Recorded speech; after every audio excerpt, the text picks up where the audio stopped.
দেখতে পাচ্ছেন এই হচ্ছে সীমান্তবর্তী ক্যাম্প, বিএসএফ এর ক্যাম্প, এবং বিএসএফ এর ক্যাম্পের পাশেই রয়েছে একটি গ্রাম। এই গ্রামটি অবশ্য বাংলাদেশের সীমান্তবর্তী গ্রাম।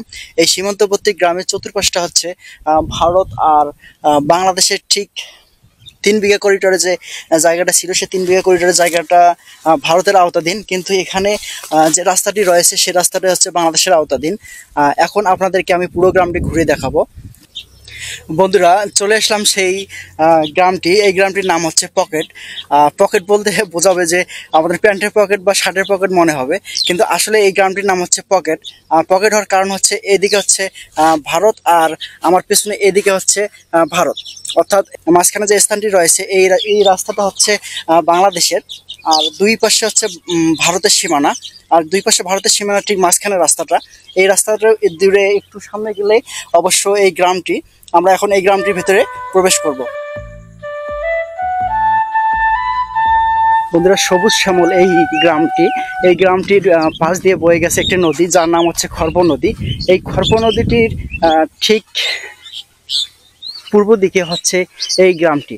এই গ্রামটির নাম পকেট কী কারণে হয়েছে এবং কেন এই গ্রামটিকে পকেট বলে সেটি জানার চেষ্টা করব এবং আপনাদেরকে জানাবো। বাংলাদেশের উত্তরে লালমনিরহাট হচ্ছে সীমান্তবর্তী জেলা। এই জেলায় রয়েছে ছোট বড় অনেক ছোট ছোট গ্রাম, যা সীমান্তে ঘেরা চতুর্পাশ। আমি এখন ছুটে চলছি সেই গ্রামের উদ্দেশ্যে। লালমনিরহাট জেলার হাতীবান্ধা থানার অধীনে ৩ নং শিঙিমারি ইউনিয়ন থেকে প্রায় ৩ কিলোমিটার পূর্ব দিকে এই গ্রামটির অবস্থান, যা গ্রামটির নাম হচ্ছে শিঙিমারি।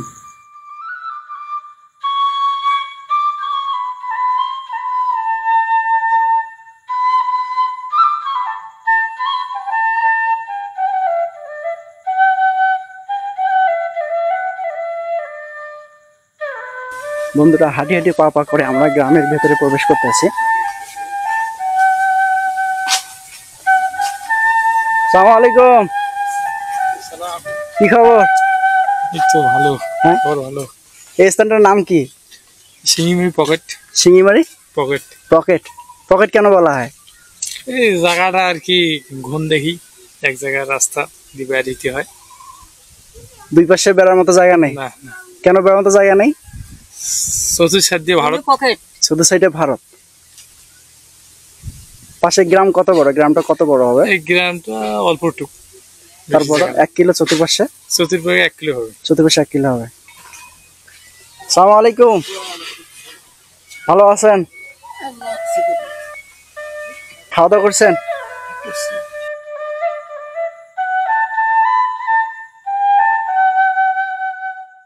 গ্রামের আঁকাবাঁকা মেঠো পথ পেরিয়ে ছুটে চলছি গ্রামের ভেতরের দিকে। এজন্য এক অন্যরকম গ্রাম, সবুজে ঘেরা চতুর্পাশ, চতুর্দিকে শুধু সবুজের শ্যামরহ।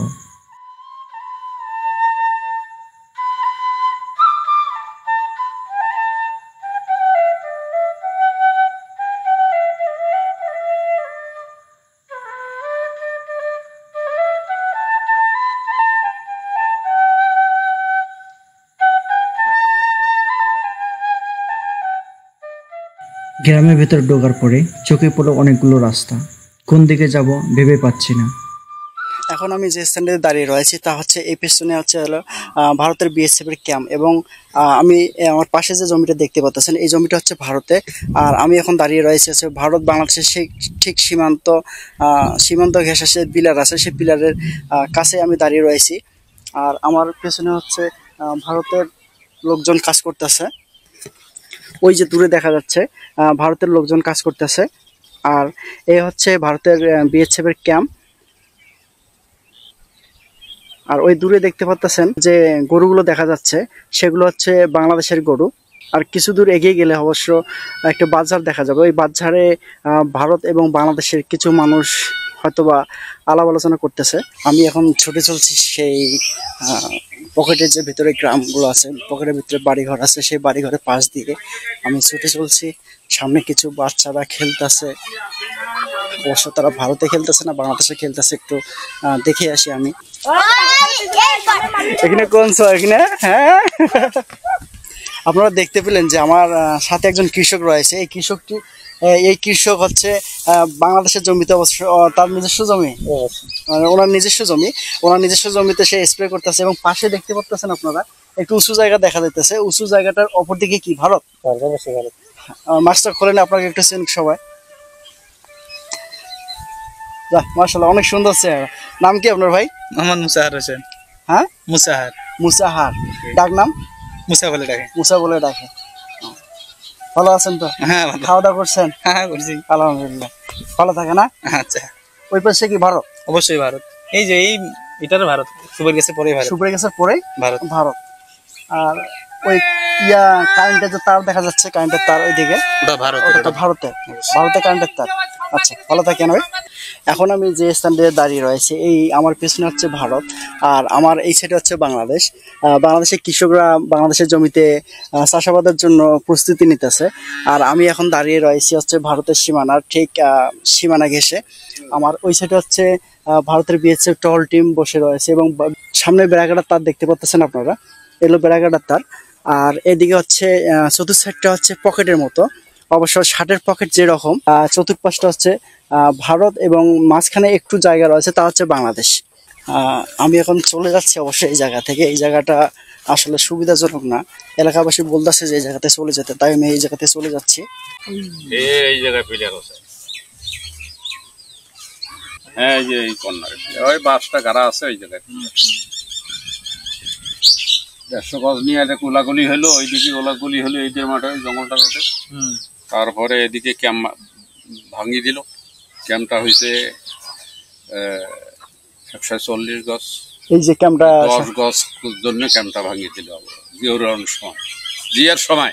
এই যে বড় ক্যাম্পটা যে এই পাশে, ভারতের যে বিএসএফ ক্যাম্পটা আছে, নতুন ক্যাম্প করলো, এই নতুন ক্যাম্প করছে, বড় ক্যাম্প তো এইটা বড়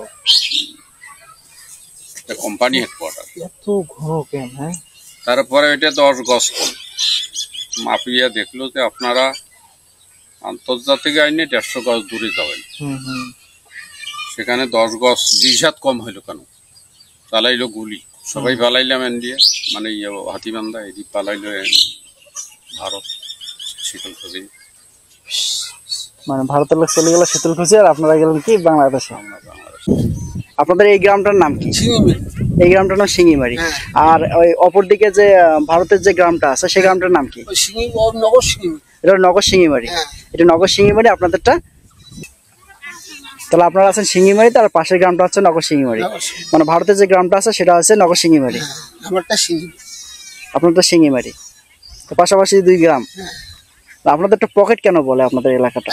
পকেটের মতন হয়েছে যে, মানে এরিয়াটা যে আছে, পুরো এরিয়াটা সেটা পকেটের মতো, এই জন্য পকেট বলে মনে হয়। এদিকে এসে এদিকে এসছে, এদিকে এসছে, এই পকেট। বুকের পকেট দেখলে আর দেখেন না কেন, মানে বুকের পকেট যেরকম সেরকম আপনাদের এলাকাটা। পিলার আছে 993 হলো মেইন পিলার, নদীর মাঝখানে। 93 নদীর মাঝখানে বলতে ওই যে আগে আপনাদের ঈদগাহ মাঠটা, তার পশ্চিমে ঈদগাহ মাঠ, তো এই যে জঙ্গলটা ঈদের মাঠ, এই সামনে গাছগুলো দেখা যায়, বট গাছ। হ্যাঁ, এটাই তো ঈদের মাঠ। এখানে তার ওইটার পশ্চিম পাশে হলো মেইন পিলার 993, ওইখান থেকে বড় পিলার। হ্যাঁ, ওইখান থেকে আছে 1, 2, 3, 4, 5, এইটা 6, এই যে এইটা সাদাটা দেখা যায়, এইটা 7, এইটা 8, ওইটা 9, ওইটা বড় ঈদে আবদিনের খামাতে বড় পিলার দেখা। ওই যে শেষ মাথা যে ওইটা 94। আপনার ক্যাম্পের পেছনে যে না কে যেখানে ঈদের মানে আমাদের এমপি সাহেবের বাগানের মাথায় বড় পিলারটা দেখা আছে, উঁচা জায়গা যে বড় পিলার। হ্যাঁ, উঁচা জায়গায় বড় পিলারটা, ওইটা 4, এটা 993, 994। আর এগুলা সাব পিলার, আইলে সাব পিলার 8টা পিলার আছে। আর এই 8টা পিলার নিয়ে আপনাদের একটা গ্রাম। 8টা পিলার নিয়ে গ্রাম তো বলা যাবে। আপনাদের পকেটে যে গ্রামটা বলে, পকেটে, হ্যাঁ, পকেটে যে গ্রামটা, এই 8টা পিলার। 8টা পিলার, 8টা আর ওই 2টা ভাই 10টা। ওদের তো মেইন পিলার, দুইটা মেইন পিলার, ওদের ধরা যাবে না। তাইলে 8টা পিলার আছে। সামনে একটা যে ঈদগাহ মাঠ দেখা যাচ্ছে, সেই মাঠে কি আপনি নামাজ পড়ছিলেন? হ্যাঁ, এই মাঠের নামাজ পড়ছিল তো। নামাজ পড়ছিলেন? হ্যাঁ, সেটা কতদিনের কথা? পাকিস্তান পিরিয়ডে। পাকিস্তান পিরিয়ডে? হ্যাঁ, ভারত বাংলাদেশ মিলিয়ে কি নামাজ পড়া হয়েছিল? হয়েছিল। এখন এখন না। এখন নামাজ করে পড়েন আপনি? নামাজ বা ঈদের নামাজ আমার এই মাঠ সাজাছি। নতুন করে মাঠ সাজাইছেন? হ্যাঁ। আর ভারতের ভারত লোকজন সাজাইছে ওপাকে একটা, ওই ওটা একটা সাজাইছে, এই ওটা একটা সাজাইছে।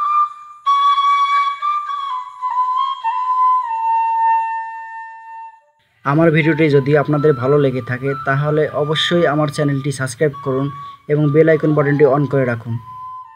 নতুন কোনো ভিডিও ছাড়ার সাথে সাথে আপনি পেয়ে যাবেন। ভালো থাকুন, সুস্থ থাকুন, আল্লাহ হাফেজ।